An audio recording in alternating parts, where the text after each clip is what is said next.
મહેસાણામાં ચોમાસાને લઈને મહાનગરપાલિકાની લાલ આંખ, શહેરમાં જર્જરિત ઇમારતને લઈને ફટકારી નોટિસ। અત્યાર સુધીમાં આશરે 250 જેટલી નોટિસ ફટકારાઈ। મુલકી ભવનને પણ જર્જરિત ઇમારત ગણાઈ નોટિસ આપવામાં આવી। સ્ટેબિલિટી સર્ટિફિકેટ રજૂ નહીં કરે તો કડક પગલાં લેવાશે। પાણી, ડ્રેનેજ, વીજળીના કનેક્શન કાપવાની ચીમકી। જરૂર ગણાશે તો મહાનગરપાલિકા ઇમારત દૂર કરશે।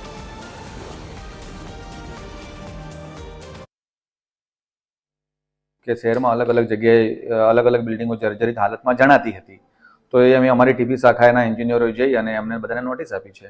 અમે એમને એવું કીધું છે કે તમે તાત્કાલિક આ જે બિલ્ડિંગો છે એનું સ્ટેબિલિટી સર્ટિફિકેટ અમને રજૂ કરો। જો સ્ટેબિલિટી સર્ટિફિકેટ રજૂ થાય તો પછી એ બાબતે અમે વિચારશું કે એનું આગળ શું કરવું।